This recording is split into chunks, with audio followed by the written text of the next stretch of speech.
Ya. Aduh, maaf ya ini Ibu pegang laptop tadi sedang kerjaan. Iya. Gimana Devi? Sudah nyaman nggak duduknya? Sudah. Ini enggak? Iya, saya keluar. Panasan. Iya. Devi gimana kabarnya? Ya, saya aku bagus sekali, nggak bagus sekali.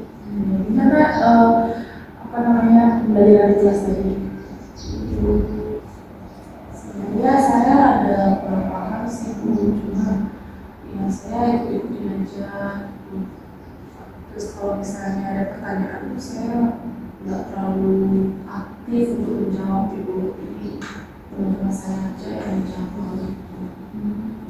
Iya, tadi udah sempat ke kantin belum udah makan?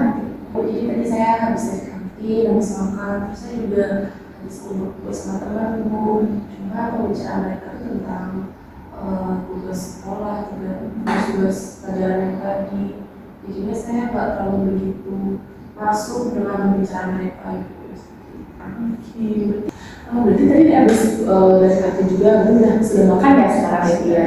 Iya, kalau boleh tahu juga kamu kesini ingin menyampaikan apa sama Ibu? Jadi gini Bu, ini saya sering merasa bahwa saya itu menunda tugas Bu. Belum jelas ya. Sebelum itu, sebelum kita membahas lebih dalam lagi mengenai permasalahan yang dihadapi, Ibu akan sedikit menjelaskan boleh mengenai proses konseling kita saat ini. Sebelumnya Devi pernah ke sini? Belum pernah ya.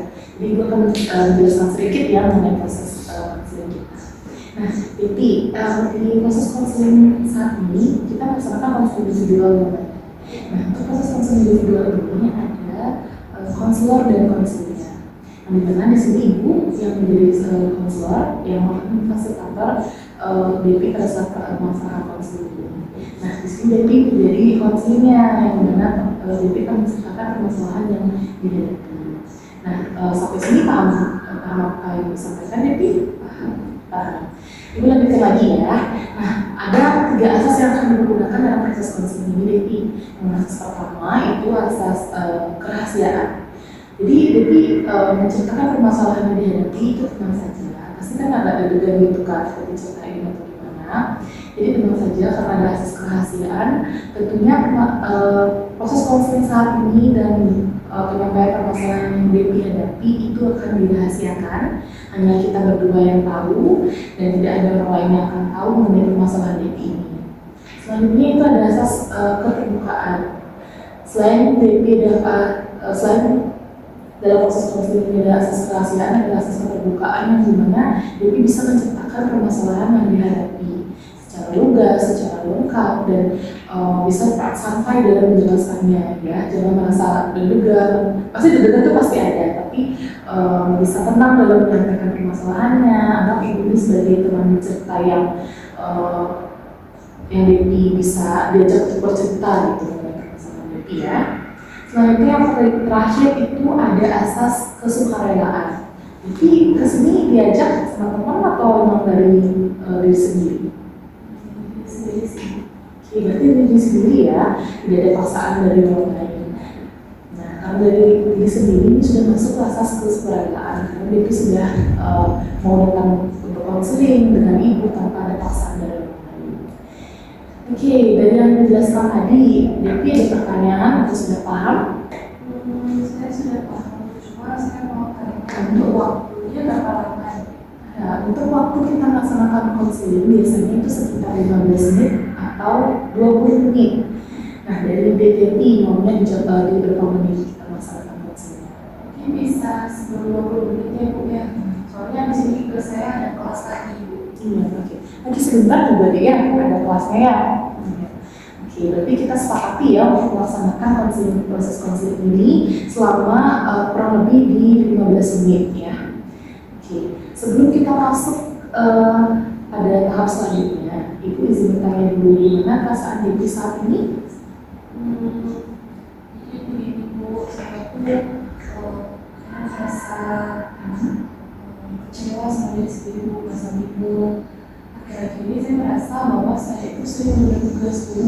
Jadi saya tuh bikin tugasnya sampai malam, terus kadang-kadang nggak saya lanjutin gitu, udah saya buka buku tapi ya untuk tuh nggak pengen saya lanjutin, jadi saya tunda lagi gitu. Terus kok dari selanjutnya Berarti perasaan diri saat ini kecewa dengan diri sendiri gitu ya.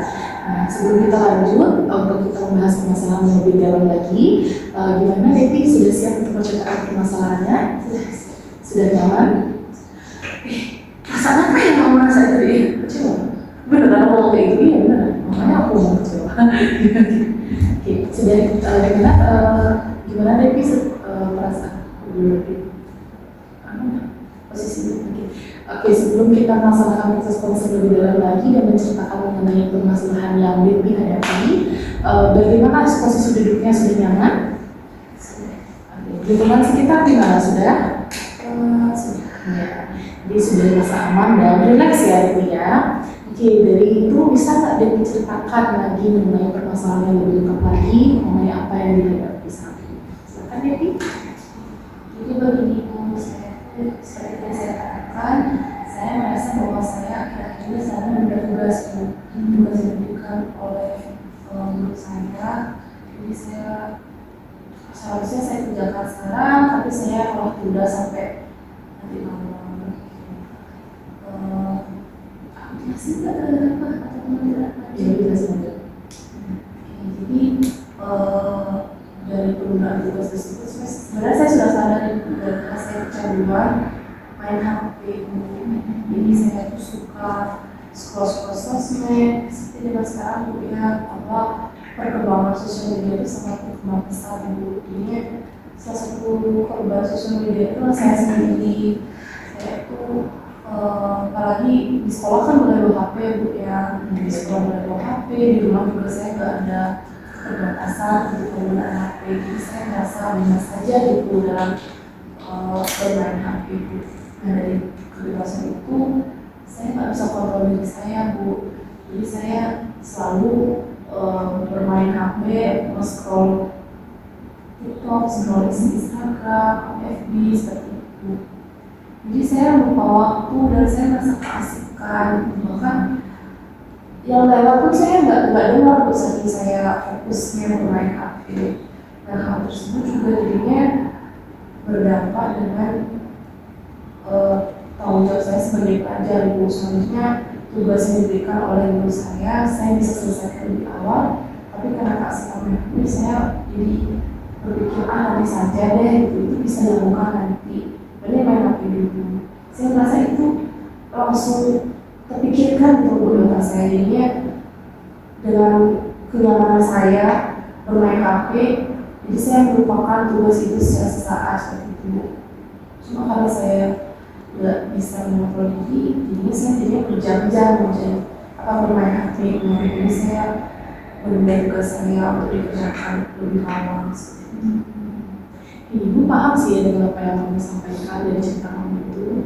Ya memang sekarang penggunaan handphone itu hampir setiap hari. Bukan kamu saja, semua orang menggunakan handphone itu hampir setiap hari sekarang ya. Selain menggunakan media komunikasi, handphone itu juga sebagai ya tempat kita cari hiburan juga. Jadi tidak akan mempermasalahkan kami sering memainkan handphone atau gimana, karena memang teknologi sekarang sudah berkembang pesat, itu lebih banyak penggunaan handphone gitu ya. Nah, dari yang kamu sampaikan tadi, itu sebenarnya kamu tadi habis kumpul juga sama teman, tentunya pasti kamu punya teman gitu ya. Nah, gimana sih pada saat kamu kumpul sama teman itu, ada nggak teman kamu yang ngasih tahu kamu gimana tugasnya kamu, atau mungkin ada dari inisiatif kamu sendiri nanyain sama teman ada tugas atau tidak? Jadi seperti tadi Bu ya, kan saya kumpul sama teman-teman, mereka tuh lumayan yang kayak aktif mengerjakan tugas gitu kan Bu ya. Mereka kayak bukan orang yang malas Bu, mereka juga teman yang suportif. Jadi kalau melihat saya sibuk main HP dan terlupakan mengerjakan tugas, mereka pasti mengingatkan saya Bu, dan ayo buat tugas yuk, kok main HP terus. Cuma kata teman ya saya tuh kesel gitu itu, gila deh itu kan bisa, kita juga nggak sekarang kumpulnya. Tapi mereka tuh nggak bosan-bosan mengingatkan saya, cuma dari saya saya aja yang nggak bisa mengontrol diri Bu. Oke sekolah ada yang mengarahkan, tapi sampai rumah tuh kan nggak ada lagi Bu ya, apalagi orang tua saya itu sibuk bekerja. Jadi saya tuh nggak ada pengingatnya di rumah. Jadi ya saya tetap melakukan apa yang saya lakukan. Tapi di teman-teman saya tentu selalu mengingatkan saya buat tugas. Jadi ada inisiatif ya yang baik dari teman kamu, namun dari diri sendiri itu masih kurangnya ada kemauan dalam mengerjakan tugasnya ya. Bagus ya sebenarnya pertemanannya itu. Tapi kalau misalnya selalu diingatkan mengerjakan tugas, nah selain itu tentunya pasti ada DP waktu untuk bermain ya sama temannya. Kalau misal bermain sama teman atau lagi nongkrong gitu ya sama-sama, itu biasanya ngapain apa yang dilakukan? Kalau mereka membahas sesuatu yang seru ya, tentu saya ikut dalam pembicaraannya. Tapi kalau sudah membahas tugas itu rasanya sebenarnya dengarnya gitu ya Kak.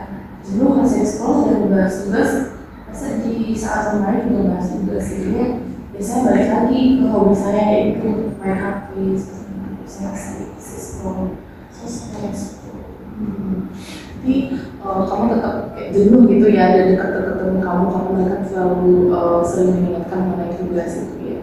Nah, setelah dari pulang sekolah, biasanya kamu ngapain di sini? Setelah pulang sekolah, kalau saya merasa lelah, pasti saya langsung tidur. Pas makan langsung tidur. Terus kalau saya merasa lapar, saya makan dulu. Terus sudah mau tidur, kalau teman-teman saya ajak bermain, saya ikut bermain. Cuma kalau nggak diajak bermain, saya menghabiskan waktu untuk dengan HP.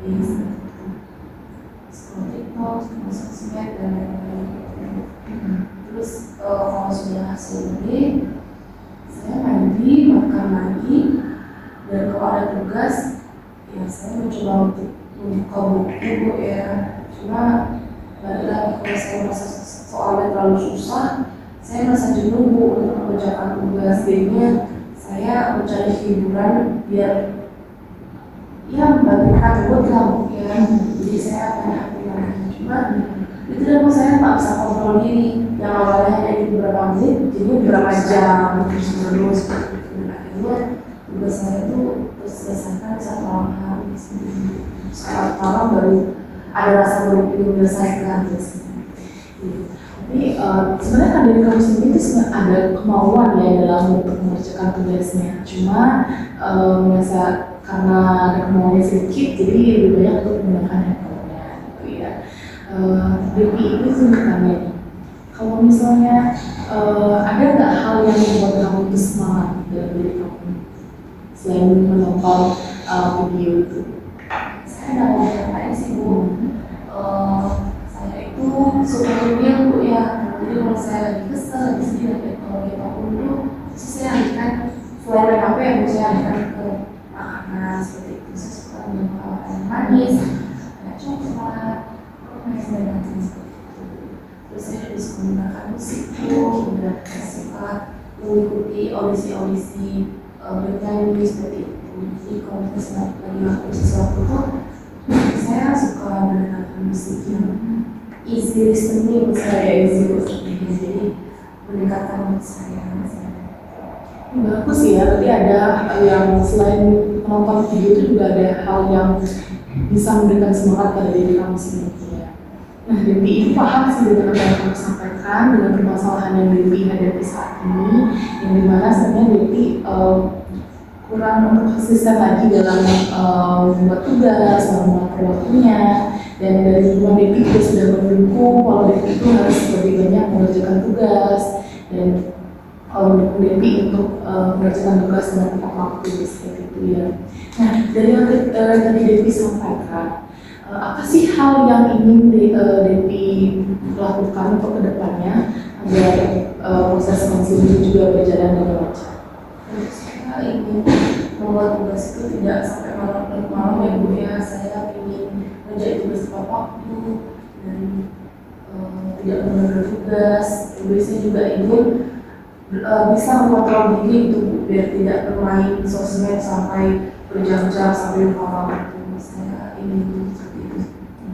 Berarti Devi ingin tidak bermain HP-nya atau ingin menemukan solusi untuk kedepannya tidak main HP sampai berlarut-larut gitu ya. Nah, dari permasalahan dari yang disampaikan tadi itu tujuan kita untuk melaksanakan konseling pada hari ini. Nah, selain itu ada nggak sih dampak yang dirasakan untuk saat ini?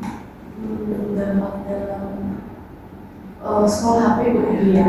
Iya, tentu dampaknya itu adalah tugas saya jadi tertunda Bu. Kalau tugas tertunda itu kan saya lihat jam itu jadi udah jam 10, jam 11 gitu.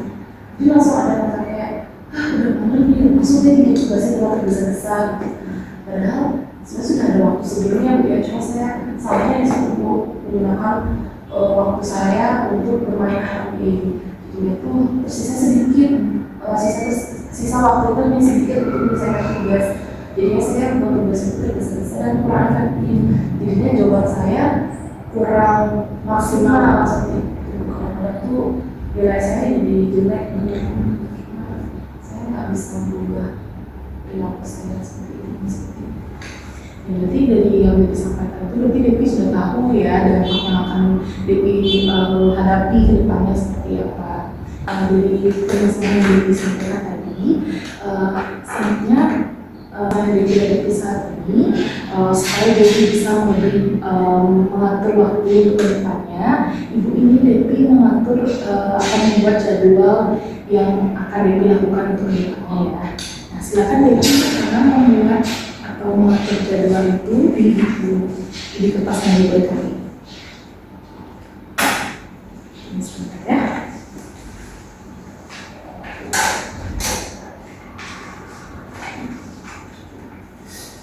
Nah, silakan Devi mengatur waktunya di kertas yang diberikan itu. Ini pokoknya sudah saya juga. Jadi bisa mengatur membuat rencana jadwal dalam waktu waktunya membuat kertas itu. Dari awal Devi mulai kesehariannya, awal Devi bangun tidur juga boleh, dan pada saat pulang sekolah. Saya buat jadwal sehari saya. Iya. Saya berbangun di saat ini tidur lagi. Iya. Saya buat yang biasa. Iya. Silakan Bu.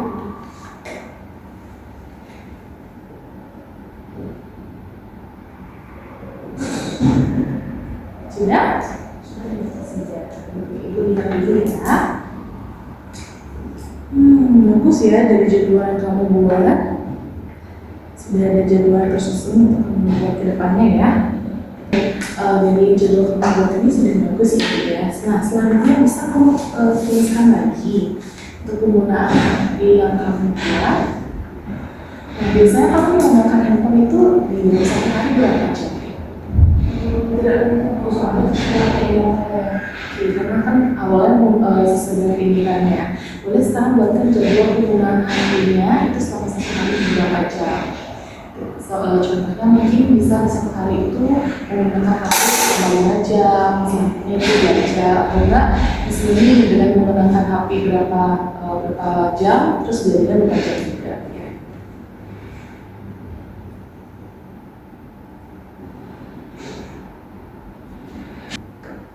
Untuk jadwal penggunaan HP ini sebagai salah metode kamu ya.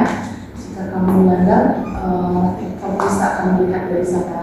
Jika misal satu hari ini kamu depannya satu hari, misal besok kamu sudah menerapkan ini di jam 6 harus seperti ini menggunakan handphone dan harus belajar, kamu catat juga itu ya. Dari itu setelah itu kamu juga dapat melihat dari lembar kertas ini sebagai salah metode kamu untuk melihat jadwal selanjutnya penggunaan handphone di jam berapa dan sampai jam berapa gitu, supaya kamu ingat batasan penggunaan handphone ya.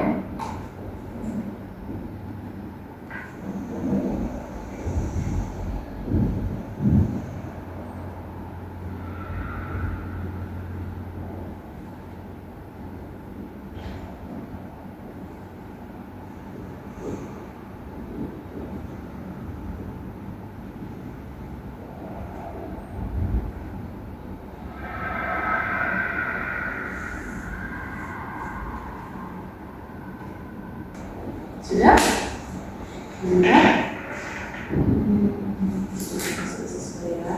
Bisa kamu bacakan atau kamu sampaikan ke ibu lagi mengenai jadwal kegiatan kamu?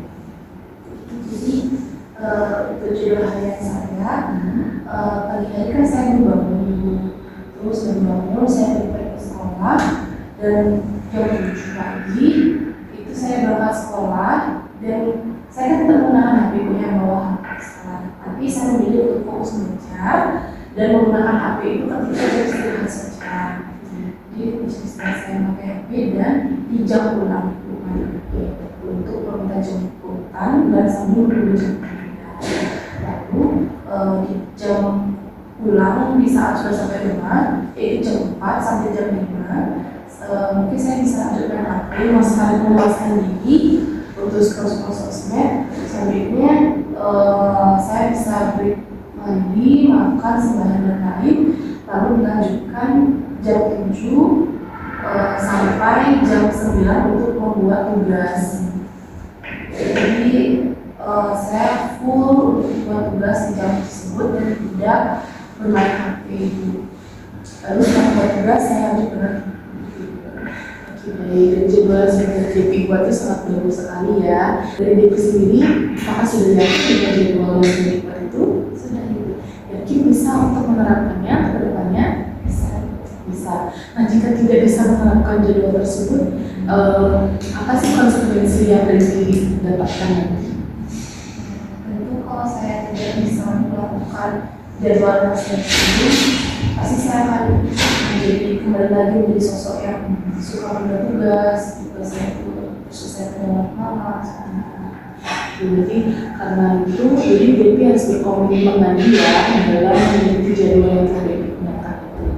Nah, dengan dibuat jadwal tersebut, saya sangat menghargai ya, dan karena sudah bisa membuat jadwalnya, dan saya harap ini dalam pengerjaan dalam waktu menggunakan handphone dan mengerjakan tugas itu, DP harus lebih konsisten ya. Ini sebagai salah monitoring DP ke depannya untuk lebih tahu tahapan menggunakan HP dan mengerjakan tugas supaya lebih tersusun lagi.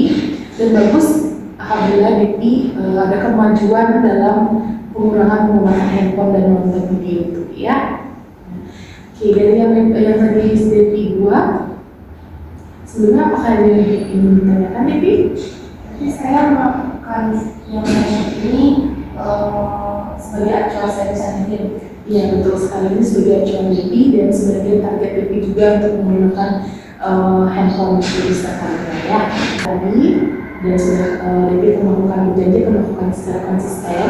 Ibu akan memberikan satu tugas lagi yang dimana DP di rumah itu mencatat kesehariannya dalam dalam penggunaan telepon, menggunakan HP, dan mengerjakan tugasnya ya. Nanti untuk pelaksanaan konseling ke depannya, Ibu akan melihat dan apakah DP sudah konsisten dalam mengerjakan tugas dan sudah bisa mengatur waktunya dalam menggunakan telepon. Bisa dipahami DP? Oke, Ibu akan menyimpulkan dari apa yang kita lakukan pada saat ini, di mana DP sudah menyelesaikan permasalahannya, yaitu DP mengalami penundaan tugas dan sering menggunakan handphone untuk scroll media sosial dan menonton video. Selain itu juga DP sering menunda tugasnya karena kasihkan menggunakan handphone seperti itu ya. Dan pada saat ini juga DP sudah membuat jadwal yang akan berjanji dan bersedia untuk mengikuti jadwal yang telah dibuat. Setelah itu juga saya memberikan tugas mengenai kegiatan atau rencana DP dalam melaksanakan atau menggunakan telepon dalam kesehariannya ya. Jadi dari yang saya sampaikan tadi, apakah DP ada yang ingin ditanyakan? Ya, saya sudah. Saya karena waktu juga sudah 15 menit ya, kurang lebih 15 menit. Kita akhiri konseling pada saat ini. Mohon maaf ya DP apabila ada kesalahan kata dari pelaksanaan konseling pada hari ini ya. Sebelum itu, gimana DP perasaannya hari ini? Ya, saya merasa dilega ya Ibu, karena ada yang memimpin saya dan bantu saya untuk keluar dari perilaku saya. Jadi jangan mulai diri sendiri aja ya. Tapi DP sudah merasa plong dan lega dalam perasaan konseling ini ya.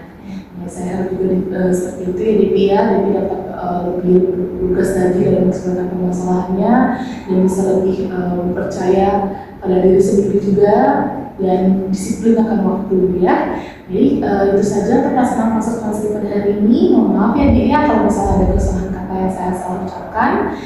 Bisa kembali ke kelas di untuk pelaksanaan ya. Terima kasih, sampai ketemu minggu depan ya. Kita ketemu lagi dalam kelas. Terima kasih Dik.